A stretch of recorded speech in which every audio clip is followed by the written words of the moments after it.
啊，好难受啊！现在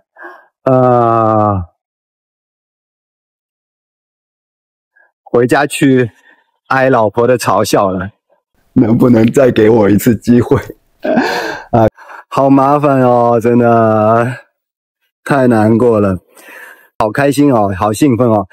我真的要哭了。当时真的是满心得意啊，满心得意。然后中午就去附近吃了一个摩斯汉堡。我觉得真的不应该吃摩斯汉堡，为什么呢？摸一摸就死啊！就是丑公婆迟早要见丑媳妇迟早要见公婆嘛。笔试拿到100分，满分，体验了一把学霸的感觉。没想到路考就挂科。Hello， 大家好，我是煮菜的奶爸狗狗，来自上海。我现在紧张到不行，刚才去买咖啡，把钱付了就走了，然后店员叫住我说：“你咖啡还没拿。”他把找钱给我，我拿好找钱就走了。然后一直跑厕所，非常紧张。因为我现在要去考机车路考的补考，希望今天能顺利。好紧张！我在考路考的地方等了很久，都不敢进去，因为前面看了几个人都没有过，只有一个过的，还是扣分过的，扣了16分。他在不该停的地方停下来了。虽然是过了，真的前几个都是第一关就卡关，压线啊什么的，然后停在不该停的地方啊，越看越紧张。我现在还不敢进去，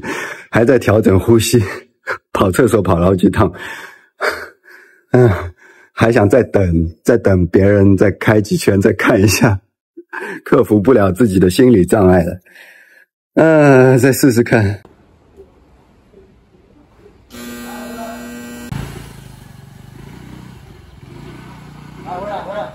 回来，再试啊！我真的要哭了，第2次挂科了，太难受了，太难受了。就是考完那个长官会跟你说你错在哪里，然后说的东西其实道理都懂，只是考的时候真的太紧张了。现在的流程很麻烦，就是你先要去网上报名，而且不是一上网就能报名，你先要看好几段小段的大概10几秒的影片，然后他会跟你说影片当中有一些错误的驾驶，让你指出问题。但是其实那个我觉得他的影片做的还是技术上面的问题吧，就是他错误的点其实已经出现了，然后你去点的时候它会有一个时间上的延迟，时间差，所以那个影片就是也蛮麻烦的，但是还是小问题啦。看完那个影片你才可以在网络上报名。现在的报名系统真的非常困难，通常就是等到12点以后你才可以报，而且要报的是1个月之后的场次，就是1个月之内的场次肯定都是报完的。所以就是你失败一趟，就是要至少过1个月才能再来重考。所以我上个月其实是月中来考的，然后对，现在已经是下旬了，就是过了1个多月，差不多1个半月才再一次重考。结果没想到重考又没有过啊，下次又要请假啊，好麻烦哦，真的太难过了。然后今天一上午的场次都是给之前没有考过的人补考的。我在现场看了一下，只有2个女生有过，大概考了差不多10几个人，只有2个女生有过，大部分人都是失败在第1关，也就是直线7秒以上。有的人就是开出了那个很窄的那个道，有的人就是4秒就开完了那条路，也有的人是直接就脚下来了，不是压线，整个车停下来。因为直线这一关它是有2次机会，但是第1次失败之后心理压力肯定会很大，所以今天我看到的直线第1次失败没有人第2次会过关的。然后我今天的状况是怎么样呢？前面都很顺利，非常顺利，几乎一次完美通关，只是到最后2段式转弯的时候，由于感觉胜利在望，可能紧张感没有那么强烈，然后就分心了吧，因为觉得马上就要拿到驾照了，好开心哦，好兴奋哦，一下子有一些分心，不够专注，然后那个2段式转弯要停在那个框里，我就超出了那个框，因为超出了框这个问题发生之后，我就分心了，我就一直在瞧车距，然后呢就绿灯的时候忘记摆头了。其实超出框是扣16分，如果我之后有摆头的话也是能过，只是没有满分过关，但是忘记摆头就又扣16分，整个32分一扣就是68分，它及格线是70分，所以第2次又挂科了，真的太难了，还要下个月再报名来第3次。然后上一次的情况呢，其实上一次考完是感觉非常懊恼，因为现在考试的流程其实是这样的，就是你第1次来考的话，上午是要上2个小时的课，要有一个培训课。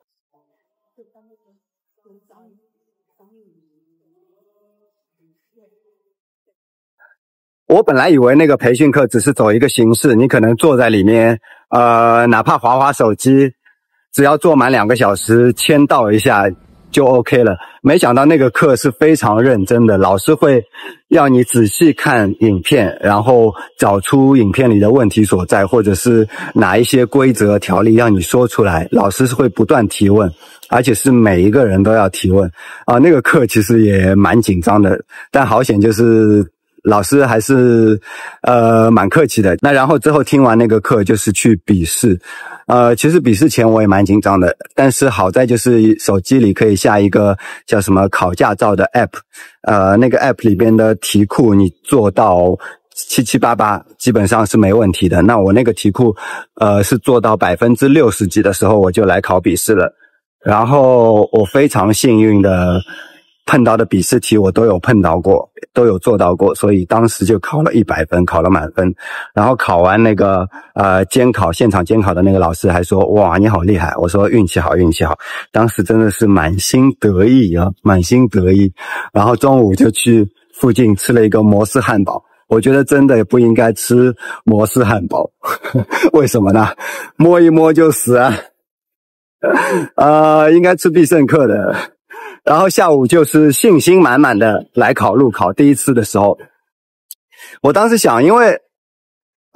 就是我本身骑脚踏车也骑很久了，对于那个平衡感什么的完全是没问题的。然后机车我之前是绿牌的，因为绿牌只要有汽车驾照就是可以上路的，所以绿牌机车我也是骑了蛮久一段时间。对于路考其实第1次的时候完全没有压力，那就我是第1个来考的，当时就信心满满的直接踏入考场来考。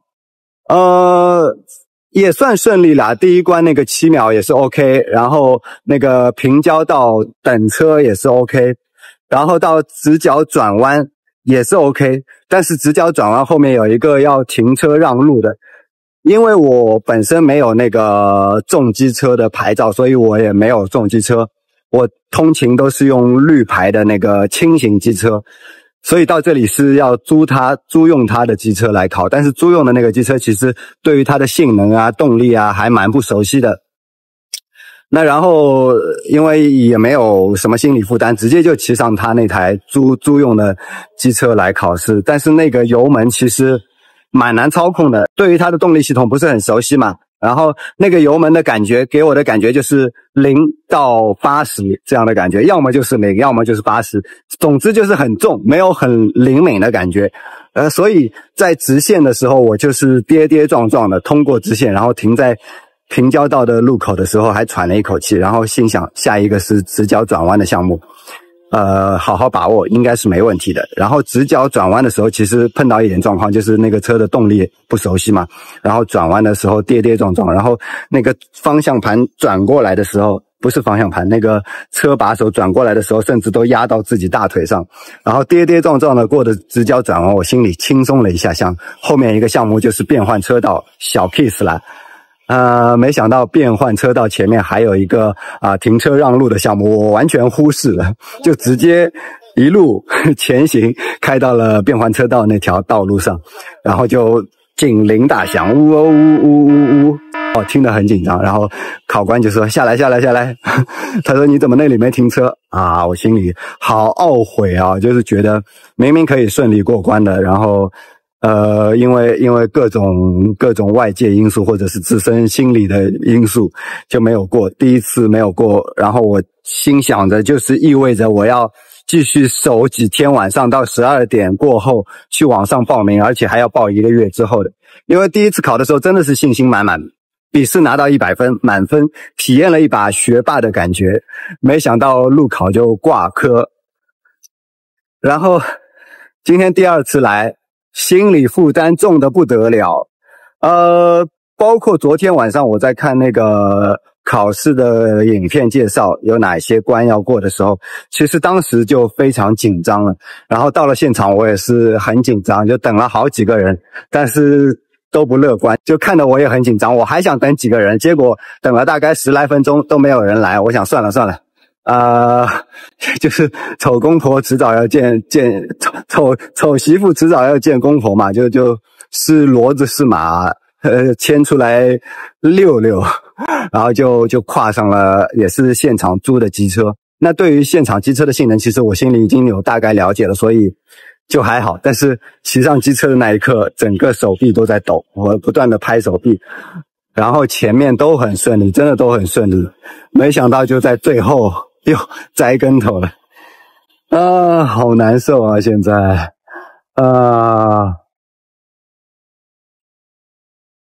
回家去挨老婆的嘲笑了，因为考试之前他就跟我说：“你这次再挂，我会笑你哦。”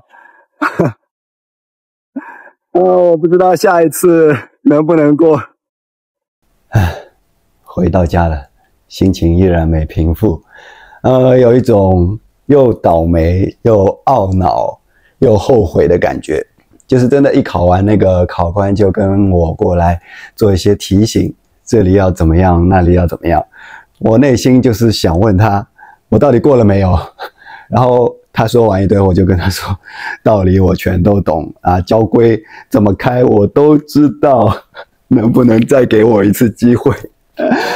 开玩笑，没有跟他说再给我一次机会，我知道再给我一次机会又要每天晚上12点守在电脑前去提前报名。这个报名系统真的是有点糟糕。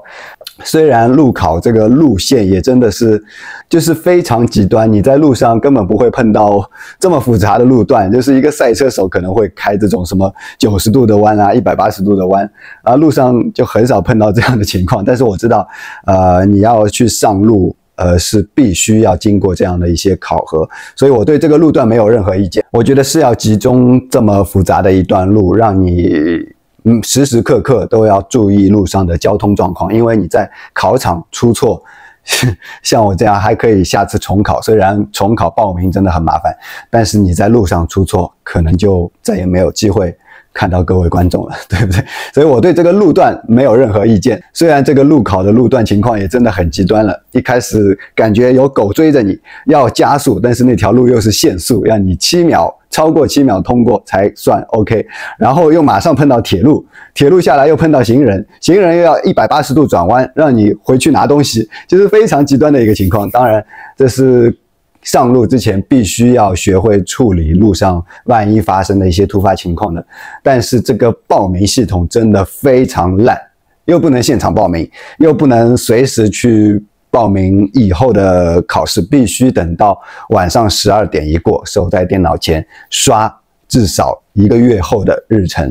那然后呢，台湾的有一些交规考题也是蛮有意思的，我觉得这个交规考题覆盖的范围也是很广。就像你明明只想做一个骑士，但是你必须要了解急救的一些知识，还要了解汽修的一些知识。就像我有碰到考题说那个心肺复苏还是人工呼吸，那个压胸的那个次数是多少，大家知道吗？是30:2就是30下压30下，然后好像人工呼吸给他换气2次。然后如果躺在地上呼吸不顺的人要怎么样？要什么先抬他的下颌就是